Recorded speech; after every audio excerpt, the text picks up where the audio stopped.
Okay, hi everyone, here is Rashmi. हम लोग database पढ़ रहे हैं अभी, है ना। और इसमें अपन ईआर डायग्राम बनाने के लिए सीख चुके हैं।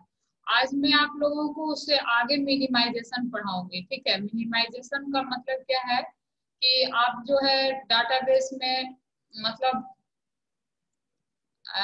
जैसे आपने डिजाइन कर लिया ईआर मॉडल तो खींच लिया, आपको पता पड़ चुका है कि भाई एंटिटी क्या होता है ना, और एट्रीब्यूट क्या होता है, रिलेशनशिप क्या होता है, कितने तरह के एंटिटी होते हैं, ये सब कुछ आप अच्छी तरह से जान चुके हैं। तो जब आप ईआर मॉडल खींच चुके हैं तो उसके बाद अब आप क्या करेंगे, रिलेशनल मॉडल बनाएंगे। रिलेशनल मॉडल का मतलब क्या होता है कि आप जो कुछ भी ईआर डायग्राम बनाए हैं उसके करस्पॉन्डिंग रिलेशन क्रिएट करना। ठीक है, अब सवाल उठता है व्हाट इज रिलेशन। तो रिलेशन का मतलब होता है टेबल क्रिएट करना। ठीक है, तो आपका तो ये बिल्कुल लॉजिकल व्यू है। लॉजिकल व्यू से आप टेबल के क्रिएशन में आएंगे। अभी आप स्कीमा डिजाइन करेंगे, आप डिसाइड करेंगे कि कितने नंबर ऑफ टेबल कम से कम बनने चाहिए to implement this ER model. ठीक है, तो आज के लेक्चर का यही पर्पस है। This is also very very important कि भाई अब तो आपको समझ में आ गया कि ईआर मॉडल कैसे खींचेंगे आप। ठीक है, अब ईआर मॉडल खींचने के बाद आपका जो नेक्स्ट पर्पस होगा कि भाई इसके करस्पॉन्डिंग कितने रिलेशन क्रिएट करने हैं मुझे। तो ये जानना बहुत जरूरी है और यही हम लोग आज समझेंगे।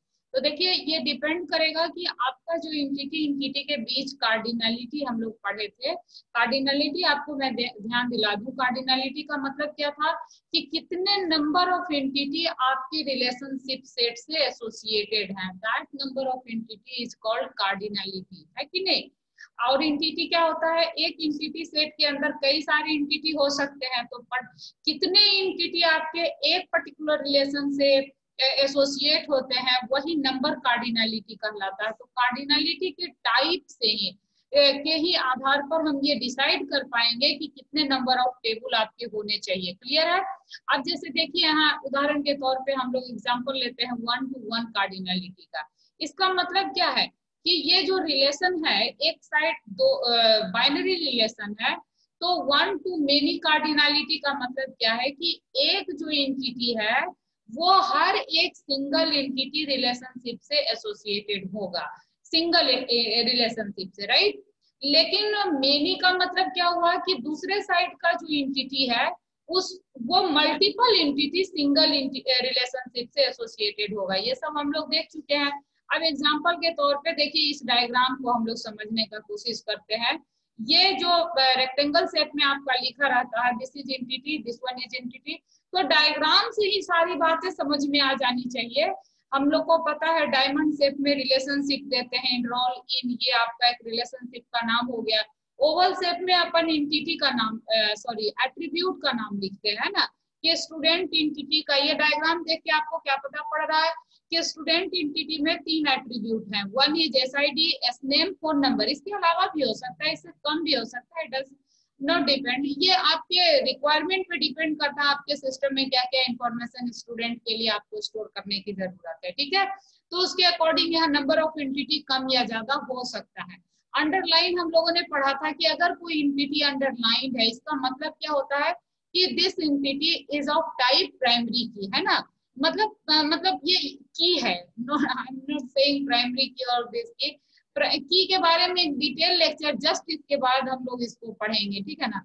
तो ये आप मान लीजिए कि ये की एट्रीब्यूट है। की एट्रीब्यूट का मतलब क्या होता है कि वैसे तो जब आप रिलेशन बनाएंगे यानी टेबल बनाएंगे तो उसमें मल्टीपल रो होंगे, तो हर रो के करस्पॉन्डिंग जिस एट्रीब्यूट का वैल्यू यूनिक होगा दैट इज कॉल्ड की एट्रीब्यूट, है कि नहीं। तो इस स्टूडेंट एंटिटी में जितने भी आप नंबर ऑफ रो स्टोर करेंगे, 1000, 10,000, 10, 5 जो भी, तो हर एक रो में जो आपका यूनिक वैल्यू होगा वो किसका होगा, इस एसआईडी एट्रीब्यूट का होगा। बाकी नेम हो सकता है सेम हो जाए, फोन नंबर में भी सेम हो जाए, बट एसआईडी जो है वो क्या होगा, यूनिक ही होगा। अगर दो भाई आप लोग एक साथ एक क्लास में पढ़ते हैं तो आप दोनों का फोन नंबर में भी पॉसिबल है कि वो सेम हो जाए, नेम भी हो सकता है बच्चों का सेम हो जाए, लेकिन एसआईडी नंबर कभी भी सेम किसी भी दो बच्चे का नहीं होगा, इसीलिए इसको आप की एट्रीब्यूट करते हैं। खैर ये सारी बात हम लोग ऑलरेडी पढ़ चुके हैं, आपको बस मैं ये दिखाना चाह रही थी कि इसका मतलब आपको देख के क्या पता पड़ा। तो आप कहेंगे मैम ये तो बहुत साफ साफ दिख रहा है, कोर्स एंटिटी जो है ये क्या है, ये आपका एट्रीब्यूट कोर्स जो है ये आपका, इसके attribute CID, CNAME, C duration हो गए है ना। और इसमें भी चूंकि CID अंडरलाइन है इसलिए आप कहेंगे कि दिस वन इज प्राइमरी, मतलब दिस वन इज की एट्रीब्यूट। ओके, प्राइमरी और सेकेंडरी ये सब पर हम लोग अगले लेक्चर में डिस्कस करेंगे। अब देखिए कार्डिनलिटी आपका रिवीजन हो गया, ये ऑलरेडी वैसे तो मैंने बता रखा था। तो ये जो है देखिए इसमें खास मतलब है, जब आप ये एरो दिखाते हैं लाइन के साथ तो इसका मतलब होता है कि ये जो ये कार्डिनलिटी है ये 1 है इस तरफ, ठीक है। एरो हमेशा 1 को दिखाता है, और अगर आप सिर्फ लाइन दिए हैं तो इसका मतलब वो मल्टीपल होगा, यानी मल्टीपल स्टूडेंट जो है वो आपके इनरोल रिलेशन में एसोसिएटेड होंगे एक सिंगल रिलेशन में, लेकिन कोर्स का जो एंटिटी होगा वो सिंगल इनरोल रिलेशन से क्या होगा, एसोसिएटेड होगा। देखिए यहाँ मैंने लिखा है to implement one to many relation we need only 2 tables, right. For example student can enroll only in 1 course, right. Student जो है वो कितने कोर्स में इनरोल होंगे, तो सिर्फ और सिर्फ 1 कोर्स में इनरोल होंगे। क्लियर है ना मेरी बात। तो इसीलिए इस कोर्स को आपने क्या दिखाया, देखिए इसको एरो से दिखाया है कि student can only enroll in course only 1 course, that is why you are showing it in by arrow. अब अगर यहीं पे आप फ्री कर देते कि आप कहते नहीं ma'am student can enroll multiple course तो कर दिए, लेकिन उस परिस्थिति में हाँ एरो नहीं होता, तब वो मेनी का केस आ जाता और मेनी में एरो नहीं दिया जाता, ठीक है। तो यहाँ पर आपने क्या लिखा है, student can enroll only in 1 course, that is why you are showing here arrow. Clear है। फिर आपने लिखा है but course can be enroll by many student. ओ सेट, देखिए अब जबकि ये जो कोर्स है ना ये मल्टीपल स्टूडेंट के द्वारा इनरोल किया जाएगा, ठीक है। एक सिंगल कोर्स, मान लीजिए आपका DBMS सिस्टम है, तो DBMS सिस्टम में मल्टीपल स्टूडेंट इनरोल होंगे, इसीलिए यहाँ पर सिंगल लाइन से ड्रॉ किया गया। तो सिंगल लाइन से कनेक्ट करने का मतलब क्या समझे आप लोग, मेनी, और एरो से कनेक्ट करने का मतलब क्या समझे आप, 1। और ये मेनी और 1 क्या है, मेनी और 1 शो करता है नंबर ऑफ रोज के बारे में, है ना, कि नंबर ऑफ रो यहाँ क्या है, नंबर ऑफ इंटिटी, कितने नंबर ऑफ इंटिटी इस रिलेशनशिप के एक रिलेशनशिप से कनेक्ट होंगे। तो कोर्स इस रिलेशनशिप के एक रिलेशन से कनेक्ट होंगे, जबकि स्टूडेंट इससे मल्टीपल, एक रिलेशनशिप से मल्टीपल स्टूडेंट इनरोल होंगे। एरो क्या दिखाता है कि स्टूडेंट में can enroll only in 1 course, whereas 1 course can be enroll by multiple student. तो बस ये डायग्राम देख के आपको समझ में आ जाना चाहिए कि what are the entities and what are the attribute associated with these entity and what is the relation between these, और वो रिलेशन किस तरह का है। तो ये सब पढ़ने और लिखने की जरूरत नहीं पड़नी चाहिए, डायग्राम ही सब कुछ बता दे रहा है आपको, ठीक है। तो अब ये आज के लेक्चर का टॉपिक नहीं है, डिस्कशन का विषय आज का जो लेक्चर है उसमें ये है कि इस ER मॉडल को देखिए, इसको ER मॉडल आप क्यों कर रहे हैं, क्योंकि इसमें इंटिटी और रिलेशनशिप के बारे में बताया गया। तो इस ER मॉडल को अगर आपको रिलेशनल मॉडल में कन्वर्ट करना हो, यानी कि टेबुलर मॉडल में आपको लेके आना है, तो कितना नंबर ऑफ टेबल आप बनाएंगे। तो आप कहेंगे कि मैम एक टेबल स्टूडेंट के लिए बना दीजिए, दूसरा आप कोर्स के लिए, और तीसरा इनरोलमेंट के लिए, इनरोल इन के लिए बना दीजिए, है ना। तो यहाँ discussion maximum number of relation की नहीं हो रही है, इस टॉपिक का नाम रखा गया है आपका मिनिमाइजेशन। क्लियर है ना। तो मिनिमम नंबर ऑफ रिलेशन कितना आप लें कि इसका इम्प्लीमेंटेशन पर्टिकुलर सही से हो जाए, this is the purpose of today's lecture. Okay, तो अब यहाँ पर देखिए, और एक स्टूडेंट जो है वो क्या करेंगे, मल्टीपल कोर्स में नहीं, सिंगल कोर्स में इनरोल कर सकते हैं, ठीक है ना। एक स्टूडेंट क्या करेंगे, सिंगल कोर्स में इनरोल होंगे। इसका मतलब क्या पता पड़ रहा है कि हर स्टूडेंट के करस्पॉन्डिंग, मेरी बात को ध्यान से समझिएगा, आप कहने वाले हैं कि मैम हर स्टूडेंट के करस्पॉन्डिंग ये एक कोर्स आईडी भी ऐड होगा। अब इस कोर्स आईडी को आप चाहें तो इनरोल एक टेबल बनाए, उसमें ये एसआईडी और कोर्स आईडी को ऐड कर दे, है ना, और ये स्टूडेंट और ये कोर्स को सेपरेट टेबल बना करके ये 3 टेबल बना दीजिए कि एक का रिलेशन स्टूडेंट इनरोल से हो जाए, दूसरा इनरोल और कोर्स से हो जाए। अच्छा, यहाँ आगे बढ़ने से पहले एक बात और समझाना चाहते हैं, किसी भी 2 टेबल के बीच रिलेशन कब एस्टेब्लिश होगा। अच्छा, एक बात बताइए, आप 2 बच्चे के बीच रिलेशन कब बनता है? तो आप कहेंगे मैम जब हम लोग एक दूसरे से अपनी बातों को शेयर करते हैं तो हम लोग के बीच एक रिलेशनशिप एस्टेब्लिश होता है। तो ठीक उसी तरीके से जब 2 टेबल के बीच रिलेशनशिप की बात करिएगा, इसका मतलब क्या है कि दोनों टेबल में कुछ इंफॉर्मेशन कॉमन होनी चाहिए। अब यहाँ इंफॉर्मेशन आप किससे दिखाते हैं? तो आप कहेंगे मैम एट्रीब्यूट से दिखाते हैं, तो मैं कहूंगी ठीक है, इट्स ओके। तो इसका मतलब ये हुआ कि एट्रीब्यूट जो दोनों टेबल का है वो दोनों में क्या होने चाहिए? कॉमन होने चाहिए। क्लियर है ना? तो ठीक है, चलिए आगे मूव करते हैं हम लोग।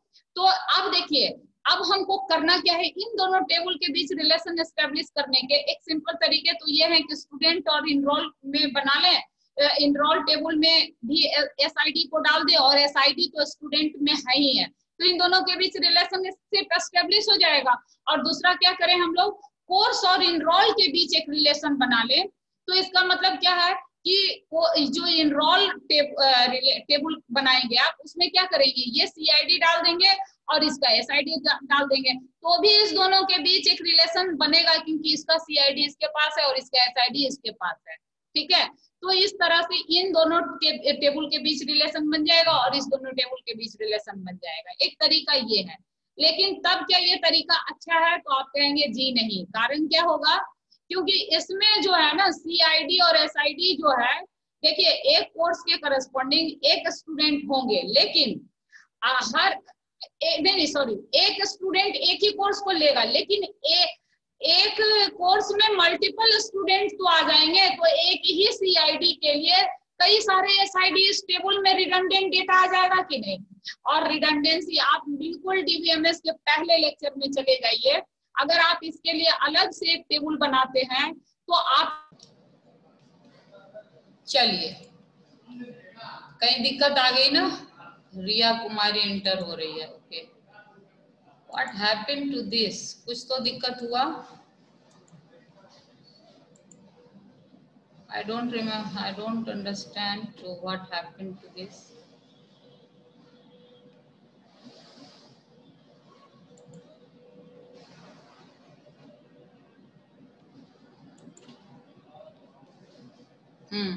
Okay okay fine, good now. चलिए ठीक है, तो अब आप लोग को विजिबल हो पा रहा है क्या? अब विजिबल हो रहा है ना? चलिए ठीक है, ओके।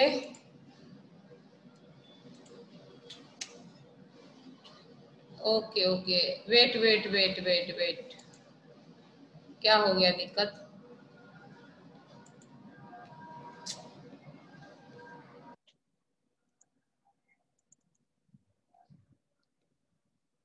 हाँ, कुछ तो प्रॉब्लम हुआ, रुकिए अभी trying to C.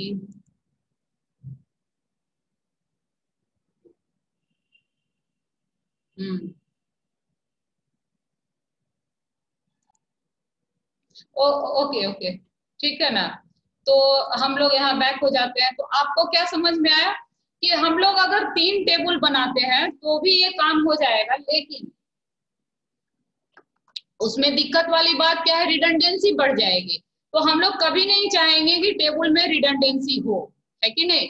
Redundancy we will never like redundancy, okay. तो रिडंडेंसी को कम करना है, तो रिडंडेंसी कम करने के लिए क्या करना पड़ेगा? तो आप कहेंगे मैम ऐसा कीजिए, अपन क्या करते हैं कि इसमें जो है ये जो टेबल है इसका जो प्राइमरी की है, ठीक है, कहाँ मैं मूव कर गई, अच्छा ये, okay just a minute, just a minute, we were discussing in this diagram, okay. तो ये जो टेबल है आपका स्टूडेंट, है ना, तो ये इसमें एक बात निश्चित है क्या कि हर स्टूडेंट जो है वो एक ही कोर्स में इनरोल होंगे।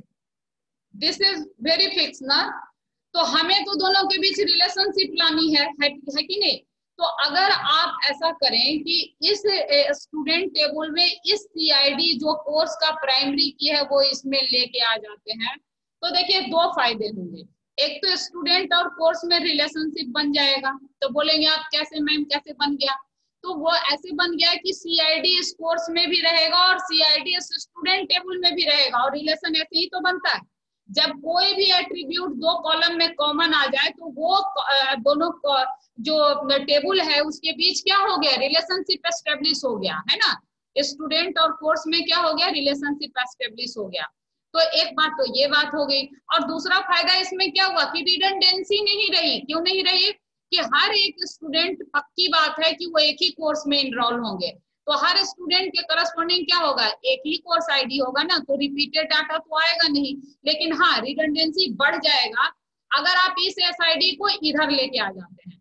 तो एक कोर्स में मल्टीपल स्टूडेंट इनरोल होंगे, तो इसमें अगर एसआईडी को आप लेके आते हैं तब यहाँ रिडंडेंसी जरूर बढ़ेगा। एक ही कोर्स आईडी के करस्पॉन्डिंग क्या होगा, मल्टीपल स्टूडेंट आईडी आ जाएगा, तब रिडंडेंसी बढ़ेगा। तो रिडंडेंसी को भी नहीं बढ़ने देना है, इसलिए जरूरी है कि आप इस तरह का जो many to one relation, one to many cardinality है, ये जो रिलेशनशिप है, इस कार्डिनलिटी के लिए आपका बेहतर तरीका क्या है कि सिर्फ दो टेबल आप बनाएंगे तो आपके लिए बेस्ट रहेगा। और उस दो टेबल में आपका काम क्या रहेगा कि जो आपका प्राइमरी की है किस साइड, वन वाले साइड में जिधर एरो रहेगा उसका प्राइमरी की आप स्टूडेंट में लेके टेबल बना देंगे, तो आपका क्या होगा, ना तो रिडंडेंसी रहेगा और रिलेशनशिप भी क्रिएट हो जाएगा, है ना। इसीलिए देखिए मैंने यहाँ पर जो बनाया है स्टूडेंट इनरोल टेबल, है ना, तो इसका नाम स्टूडेंट इनरोल लिख दिया है। ये आप चाहे तो स्टूडेंट भी रहने दें, टेबल के नाम में स्पेस नहीं होना चाहिए, यहाँ अंडरलाइन खींच लीजिएगा आप लोग, ठीक है। नाम चाहे टेबल का हो या एट्रीब्यूट का हो, कभी भी स्पेस के साथ नहीं हो सकता। ऑलवेज रिमेम्बर, देखिए यहाँ सी ड्यूरेशन, सी फोन, ये सब बिल्कुल सही लिखा हुआ है, लेकिन यहाँ पर अंडरस्कोर नहीं है, तो आप लोग अंडरस्कोर प्लीज डाल लेंगे, ठीक है ना। सी नेम, सी ड्यूरेशन के बीच स्पेस नहीं होने चाहिए, क्योंकि all these are name of attribute. Table के नाम में भी स्पेस नहीं होने चाहिए, तो यहाँ भी अंडरलाइन आप लोग प्लीज डाल लेंगे, ठीक है ना। तो यहाँ एसआईडी जो है वो क्या हो गया, इस टेबल का प्राइमरी की हो गया और सीआईडी इसका इसमें ऐड कर दिया, तो दोनों के पास जो है सीआईडी कॉमन हो गया, तो दोनों टेबल के बीच रिलेशनशिप एस्टेब्लिश हो गए। मुझे क्या बताना था, मुझे ये बताना था आपको, समरी में समझ लें कि जब वन टू मेनी कार्डिनलिटी हो तो उसके लिए सिर्फ दो रिलेशन यानी दो टेबल काफी होता है, और दो टेबल में रिलेशन एस्टेब्लिश करने के लिए आपको कॉमन कॉलम की जरूरत पड़ती है किसी भी टेबल का। तो आप जिस तरफ एरो रहेगा यानी वन कार्डिनलिटी रहेगा, उस तरफ का जो प्राइमरी की होगा वो दूसरे टेबल में जाकर के डाल देंगे, तो आपका काम हो जाएगा। तो इसमें सिर्फ दो टेबल बनाने में इससे काम हो जाएगा, और सच कहिए तो दो ही टेबल बनाना है, तीसरे में तो रिडंडेंसी बढ़ रहा है। और हमेशा सीआईडी ही स्टूडेंट टेबल में जाएगा, अगर इसको इसमें लेके आएंगे तो रिडंडेंसी बढ़ेगा, ठीक है। तो इसको अगर आपके दिमाग में सेट हो गया है तो अच्छी बात है, नहीं सेट हुआ तो एक बार फिर से वीडियो देख लीजिएगा और मैंने जो बोला उसको थिंक कीजिएगा। बहुत ही सिंपल बात मैंने बोला है, ठीक है। अब चलिए आगे देखिए, मेनी टू मेनी, बहुत अच्छा। मेनी टू मेनी देख के ही इसको लग रहा है, देखिए किसी भी साइड एरो नहीं है आपके एट्रीब्यूट में, रिलेशनशिप आपका इनरोल इन है, ठीक है। और यहाँ देख रहे हैं आप कि कहीं भी क्या है, एरो नहीं है, इससे साफ पता चल रहा है कि दोनों side cardinality many to many है। इसका मतलब क्या हुआ कि इनरोल इन रिलेशन के एक रिलेशन एंटिटी से मल्टीपल स्टूडेंट क्या होंगे, रिलेट करेंगे। उसी तरह इनरोल इनके एक एंटिटी से आपके मल्टीपल कोर्स जो होंगे वो रिलेट करेंगे, तो इसलिए इसको क्या कह रहे हैं, मेनी टू मेनी। मतलब वन एंटिटी स्टूडेंट में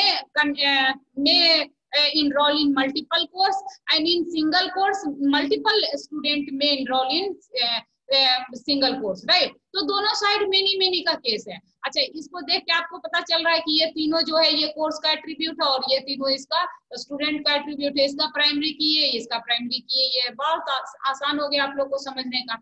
लेकिन आज की चर्चा का विषय ये है कि इसको जब आप रिलेशनल मॉडल में आप कन्वर्ट करेंगे, देखिए ईआर मॉडल को पहले रिलेशनल मॉडल में कन्वर्ट करना पड़ेगा, तब जाकर के आप किसी भी डेटाबेस पर इसको इम्प्लीमेंट कर पाएंगे। बिना रिलेशनल मॉडल में कन्वर्ट किया आप डेटाबेस में कैसे बनाएंगे।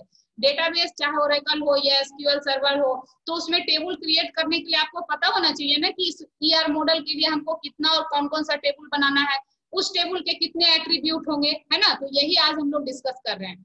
तो यहाँ पर देखिए मेनी टू मेनी केस में क्या होगा।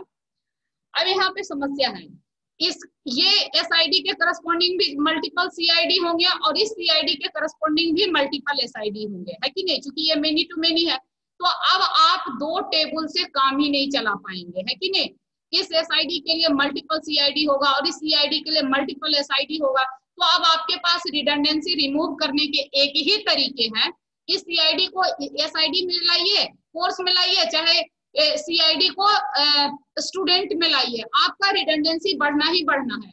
तो इसका मतलब क्या है, क्योंकि ये मेनी टू मेनी है, हर स्टूडेंट के करस्पॉन्डिंग मल्टीपल कोर्स है, तो अगर स्टूडेंट में सीआईडी लाइएगा तो भी कई सारे एक ही स्टूडेंट में मल्टीपल कोर्स का एंट्री होगा, और अगर सीआईडी में कोर्स में आप एसआईडी को लाते हैं तो भी मल्टीपल होगा। क्यों?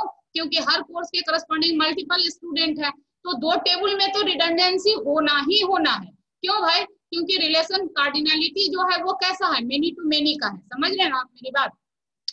तो अपन को करना क्या पड़ेगा, अपने को करना ये पड़ेगा कि एक तीसरा टेबल बना लीजिए जिसमें एसआईडी और सीआईडी होगा, तो रिडंडेंसी इस टेबल और इस दोनों टेबल में तो बिल्कुल भी नहीं आएगा। जो भी रिडंडेंसी होगा वो इनरोल इन में होगा, तो इसको तो आप रिमूव कर नहीं सकते, है ना। तो इसीलिए जब मेनी टू मेनी कार्डिनलिटी की बात होती है तो यहाँ ध्यान से समझ ले, हर हाल में, ओहो देखिए ये जो स्टूडेंट है इसका जब टेबल बनाएंगे तो इसमें क्या रहेगा, एसआईडी नेम और फोन नंबर, जो इसके एट्रीब्यूट है वही रहेंगे विद प्राइमरी की एसआईडी। कोर्स जब बनाएंगे तो इसमें भी सीआईडी, सी नेम, सी ड्यूरेशन ही रहेगा, ठीक है। लेकिन जब आप इनरोलमेंट बनाएंगे तो इसमें क्या करेंगे, दोनों जो एंटिटी है उसके प्राइमरी की को मिला करके आप इस रिलेशन के टेबल को क्रिएट करेंगे। तो आपके दिमाग में सेट हो गई ना बात कि जब रिलेशनशिप या कार्डिनलिटी मेनी टू मेनी रहेगा तो आपको कम से कम कितने रिलेशन की जरूरत पड़ेगी, तो आप बोलोगे मैम 3 की। तो पहले में पहले का रहेगा, दूसरे में सिर्फ दूसरे का एट्रीब्यूट रहेगा, लेकिन जो तीसरा रिलेशनशिप के लिए एंटिटी आप बना रहे हैं, इस रिलेशनशिप के टाइप का जो टेबल बनेगा उसमें प्राइमरी की स्टूडेंट का जाएगा, कोर्स का प्राइमरी की मिल करके एक तीसरा टेबल इस तरह से क्रिएट हो जाएगा। तो कम से कम आपको 3 टेबल चाहिए ही चाहिए। तो 2 समझ गए। अब चलिए तीसरा टाइप में आ जाइए। इसमें पार्टिसिपेशन आपको मैंने कुछ बताया था, पार्टिसिपेशन थोड़ा सा मैं ध्यान दिला देती हूँ। जब आप रिलेशनशिप के साथ एंटिटी का रिलेशनशिप देख रहे थे तो आपको एक डायग्राम में मैंने दिखाया था कि एंटिटी कुछ एंटिटी बच गया था जो किसी भी रिलेशनशिप से उसका कोई रिलेशन नहीं बन पाया था। तो अगर किसी एंटिटी सेट में, ध्यान से समझे मेरी बात को, अगर किसी एंटिटी सेट में कोई ऐसा एंटिटी बच जाए जिसका कोई रिलेशन आपके रिलेशनशिप सेट में नहीं हो, तो वैसे पार्टिसिपेशन को आप क्या कहते हैं, पार्शियल पार्टिसिपेशन। याद है आपको? लेकिन अगर किसी भी एंटिटी सेट का हर एंटिटी का रिलेशन किसमें हो, रिलेशनशिप सेट में हो, तो वैसे पार्टिसिपेशन को आप क्या नाम दिए हैं, टोटल पार्टिसिपेशन। Very clear. इसका मतलब क्या हुआ, देखिए यहाँ नाम छोड़ दिया गया रिलेशनशिप सेट का, तो इसमें चलिए आप मान लीजिए कि इसका रिलेशनशिप सेट का नाम R1 होगा या कुछ भी है R होगा, है ना। तो डायग्राम में नाम मिसिंग है तो खैर।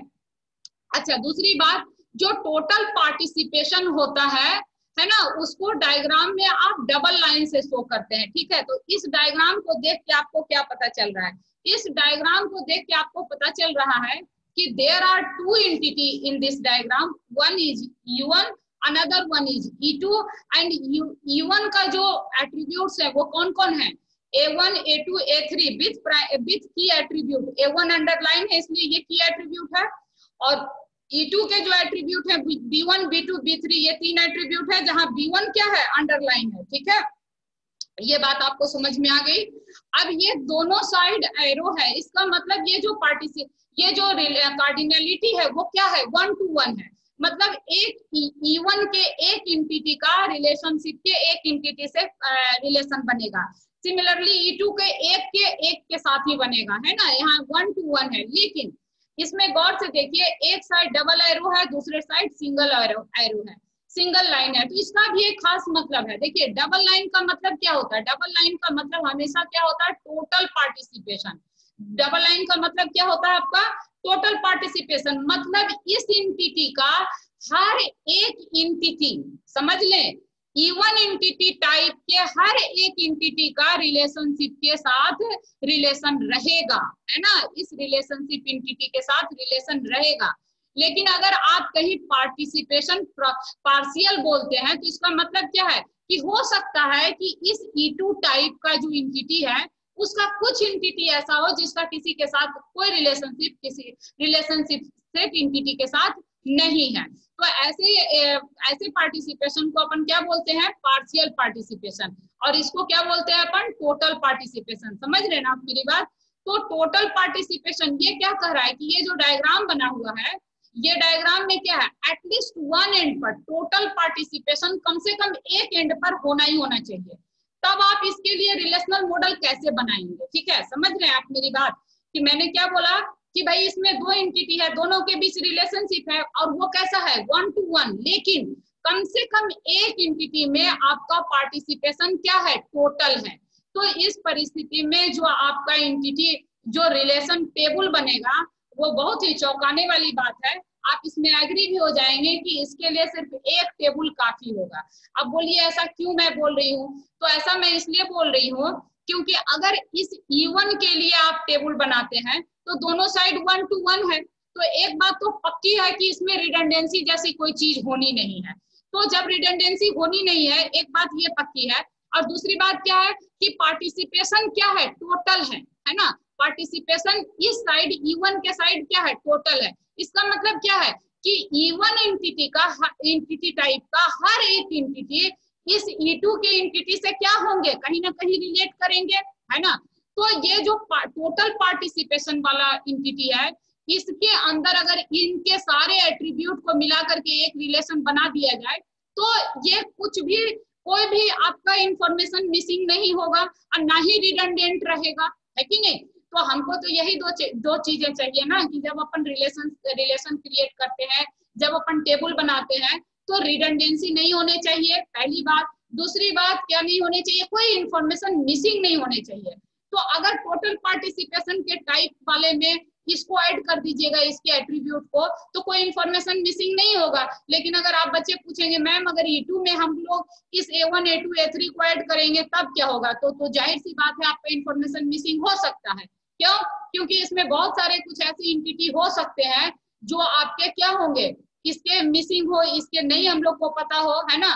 तो उस परिस्थिति में आपको क्या करना पड़ेगा कि एक जो टेबल है ये दोनों को मिला करके ये एट्रीब्यूट एक सिंगल टेबल बना लीजिए, it is enough to implement, है ना। इसके लिए आपको 1 2 4 कितना भी टेबल का जरूरत नहीं है, single table is enough for this, okay. And last one जो है आपका 4 में आपका क्या कहता है कि अगर आपका जो रिलेशनशिप है उसमें क्या है कि 1 to 1 है विथ नो टोटल पार्टिसिपेशन। अब लीजिए इसमें क्या बोला है कि ये देखिए दोनों साइड एरो है, तो इसका मतलब है ये रिलेशनशिप क्या है, 1 to 1 है, और पार्टिसिपेशन है ही नहीं इधर। क्या लिखा हुआ है कि कोई किसी में टोटल पार्टिसिपेशन नहीं है। इसका मतलब क्या है कि दोनों टेबल में से किसी भी टेबल में कुछ एंटिटी ऐसे हो सकते हैं जिसका किसी का कोई रिलेशनशिप हो ही नहीं रिलेशन टेबल में, है ना। तो ऐसे परिस्थिति में आपको कम से कम 2 टेबल बनाना ही पड़ेगा, ठीक है। अब उस टेबल में क्या करेंगे, आपकी मर्जी है, आप इस एंटिटी का प्राइमरी की इस टेबल में ले जाइए, चाहे इस एंटिटी का इसमें ले जाइए, कोई फर्क नहीं पड़ता है। लेकिन चूंकि दोनों टेबल के बीच रिलेशन बनाना आपके लिए जरूरी है, तो आपको क्या करना पड़ेगा कि पार्टिसिपेशन इसको पूरा करना पड़ेगा, है ना। मतलब एक ना एक कॉलम को कॉलम तो टेबल में कॉमन करना पड़ेगा, जो दोनों में कॉमन हो तभी रिलेशनशिप क्रिएट होगा। तो कुछ बच्चे आप लोग कह सकते हैं मैम लेकिन ये बताइए कि ये जो रिलेशन है इसमें आप ऐसा क्यों नहीं कर रही है कि एक ही बना दीजिए। तो देखिए एक बनाएंगे तो किसी का भी अगर इसको आप लीजिएगा और इसमें इसको लेके आइएगा तो इसका जो है वो कुछ ना कुछ छूट जाएगा क्योंकि इसका टोटल पार्टिसिपेशन नहीं है, और अगर इसका इसमें लेके आते हैं तो इसका कुछ छूट जाएगा क्योंकि इसमें टोटल पार्टिसिपेशन नहीं है। लेकिन अगर आप दोनों को सेपरेट टेबल बना देते हैं विद कॉमन की, किसी का की को इसमें लेके आ जाइए, तब क्या हो जाएगा, तो कोई पार्टिसिपेशन नहीं छूटेगा क्योंकि यहाँ पार्शियल पार्टिसिपेशन है दोनों साइड। तो यही टोटल समरी था। आपको क्या याद रखना है कि अगर 1 to 1 with no participation, total participation है तो एटलीस्ट 2 टेबल आपको बनाने पड़ेंगे। प्राइमरी की किसी का भी किसी टेबल में आप ले जाने के लिए स्वतंत्र हैं। अगर आपका रिलेशनशिप 1 to 1 है with one side, at least one side total participation, तो there is only one need, there is only need of one table, है कि नहीं? सिर्फ एक टेबल से आपका काम चल जाएगा। क्लियर? और उसके बाद आपका क्या रिलेशनशिप था? Many to many. भाई इसमें आपको ध्यान देना है कि कम से कम 3 टेबल आपको बनाना ही पड़ेगा, नहीं तो रिडंडेंसी इतनी ज्यादा बढ़ जाएगी कि फिर डीबीएमएस सिस्टम का फेलियर हो जाएगा, है ना। तो उस परिस्थिति में आपको कम से कम 3 टेबल आपको बनाना पड़ेगा, यानी 3 रिलेशन आपको बनाना पड़ेगा। इसमें एक रिलेशनशिप हो जाएगा जिसमें दोनों एंटिटी का जो है प्राइमरी की इसका कॉलम बन जाएगा, है ना। तो इस तरीके से ये हो गया। और जो फर्स्ट में आपने देखा था 1 to many या many to 1, उसमें क्या करना है आपको? इसमें भी 2 टेबल चाहिए, लेकिन इसमें आपको चतुराई क्या रखनी होगी कि जिस साइड 1 है उसी तरफ का कॉलम जो है वो दूसरे एंटिटी में जाकर के ऐड होगा, है ना। हर हाल में आपको इस बात का ध्यान रखना है कि रिलेशनशिप बनने के लिए कि दोनों टेबल के बीच कुछ न कुछ कॉमन कॉलम का होना जरूरी है। तो कॉमन कॉलम किसको लेके जाएंगे हम लोग? तो जो जिस साइड 1 कार्डिनैलिटी है तो हमारा रिडंडेंसी नहीं होगा। इस साइड कार्डिनैलिटी 1 है, इसलिए CID को उठा करके हम लोग स्टूडेंट में ले जाएंगे। तो this was the total summary of the lecture. आप लोगों को लेक्चर पूरा उम्मीद है समझ में आ गया होगा। तो देखिए शुरू में जब आप कोई चीज को पढ़ते हैं तो उसको लेक्चर नोट जरूर बनाए, ये बहुत जरूरी है। और उस जो कुछ भी स्क्रीन पर आपको लिखा हुआ दिख रहा है सारे एग्जाम्पल के साथ इसको नोट करें, इसको समझने का कोशिश करें। जहां जहां आपको जरूरत पड़ता है वहां वीडियो को रोके, पॉज करें और बार बार उस चीज को देखें। आपको निश्चित समझ में आएगा और टॉपिक बहुत आसान है, इजी है, ठीक है। तो समझ में आया होगा।